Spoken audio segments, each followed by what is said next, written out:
Ayan, yung nakikita niya. Tie beam yan. Nakakonect sa poste. Papunta yan dito. Hindi ko na inabot eh. Maaga silang nagbuhos. Kasi ito, mga dowels. Ano nga ng asintada. Yun, malaking anong ginamit namin kasi. Gate. Eh, hindi naman kasi dito. Mano yung gate kasi nandito yung tubig eh. In-adjust namin konti. Ilagyan na namin ng malaking bakal. Tapos ito, mga nakatali yan, mga dowels na yan. Nakatali yan dun sa yan, sa tie beam. Yan. Diba? Natuyo na siya. Wala na yung tubig kahapon. So yan, ito yung aming pang 4 days. Bale, ito yung ginawa kaninang umaga. Nagbuhos ng tie beam. Kasi kahapon natapos namin buhos yung footings ng poste. So kanina, tie beam din nag-asintada. So ito kasi, grills na lang to. Kaya parang may grills din gate. Tapos may isang ano dito kami. Kasi nga, hindi pwedeng iligid. Gawa ng tubig. Kasi hindi naman namin na siya mausod. Kasi yan na yung position niya eh. So kaya medyo nag-adjust na lang kami na 70 para ano ma-please namin dun sa may ano ng tubig. So ayan, ito na tinatapos yung sa gilid kasi nakasandal naman. Bali yun na ituloy kasi nga kaninang umaga nakakalahati, so tumigas na siya, then ituloy na siya ngayon. So hanggang dyan na lang, then magbibim na dyan. So ito bukas na lang ito yung pati itong dito sa gilid kasi nga i-close namin yung taas. Yung sa plan kasi ni ma'am, open lang yung taas. So sabi niya i-close na. So itutuloy yan bukas, din mag-overhead bago mag-beam. So bukas na yan, yung pahas na yan. So ngayon, ayan, nag-ano sila sa likod. Kasi may nagpo-formas din doon kanina sa likod. So tapos na yung formas ng poste doon na 4. So magbubuhos na sila. So ito yung sa likod.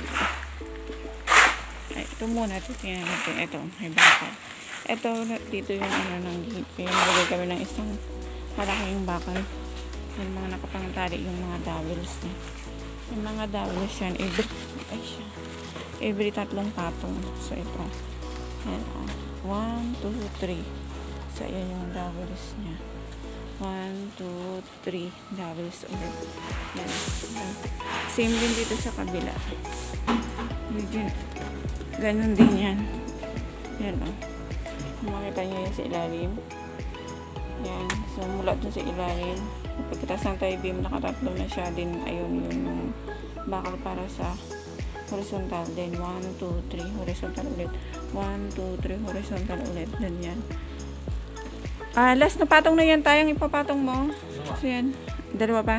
Ayan, nakakapit yan sa mga poste. Nakatali din yan. Same din dito. Ito, yan. Dalawang ano na yun siya. Dalawang pag ito bakal para matintay. So, parehas din yan dito. Ito kasi hindi ko makita. Para sa namin pakita ko. Kasi may plywood.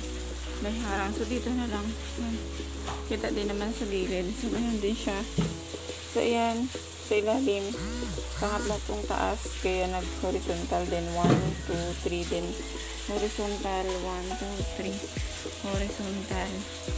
So, horizontal yan. So, nakaano yan? Nakatali yan sa mga poste. Same din dito sa likod. Ano din siya, nakatali din siya. Din itong naghahalo na sila ng para sa poste. Ito kasi pagkatapos buhos ng poste, mag-ano na kami dito, mag-rebar ng beam paikot. Pagkatapos rebar ng beam paikot, so formasyon din latag ng bakal para sa slab. So ayan, pinurmasan. Tapos yung formas, yan, ganun din sa kabila, isa din dito kaharap. So yan yung bubuhusan nila ngayong hapon. So yan na yung aming pang 4 days. 4 days namin na nagawa. Ayan po.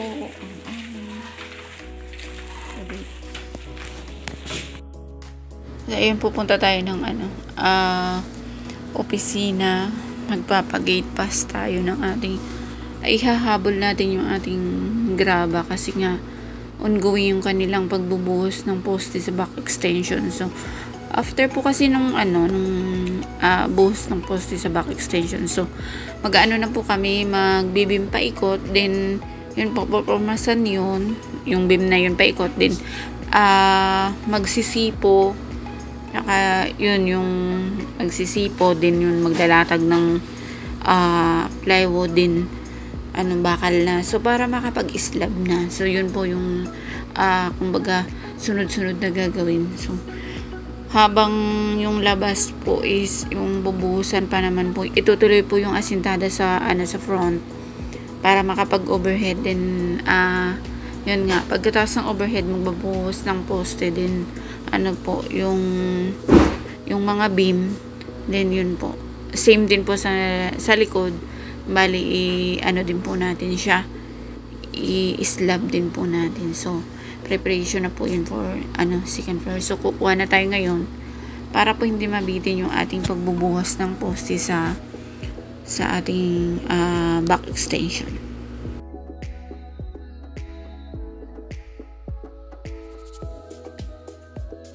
So ito na nga po, dumating na po yung ating delivery ng ating graba. So bali yung pinadagdag po kasi namin ngayon para hindi po mabitin yung aming pagbubuhos is yung graba, din inad na lang po namin yung CHP, yung D4 po natin na hollow blocks para po sa ating pagtutuloy ng ating front, din yung overhead bago po mag beam. So yan po yung pinahabol natin ngayon para po tuloy-tuloy po yung gawa, matapos natin yung poste sa likod, para po bukas is yung rebars na lang po ng beam para po sa susunod na araw. So yun, nalatag na ng ating pang slab. So yan po, bali na po yan, pang 3 poste na po natin, din 1 poste na lang po din, tapos na po yung ating pagbubuhos ng ating poste sa likod. So bukas po pagbalik namin ay magre-rebar na po kami ng beam paikot. So after po nung rebar ng beam paikot, so yun po, pupormasan yung beam, then magkakaroon kami ng sipo para po doon sa ang kasunod po nung after po nung sipo at paglalakay po ng mga panukod, which is yung ginagamit po namin is shoring jack. After po nun is maglalatag na po kami ng pinulik para po sa ating slabbing naman. So yun na po yung kasunod nun after po niya ng slabbing. So na po, curing time, then plastering na po. So yun po yung aming natapos ngayong pang 4 na araw po namin. Salamat po sa panonood. God bless. Pagkatapos dun ni tatay, si tatay na dyan sa taas.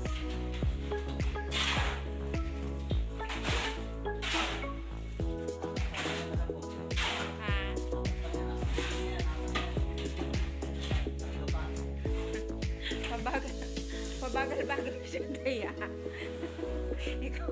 Ikaw pabusin namin ng system. Mag-isa ka lang. Joke lang tayo.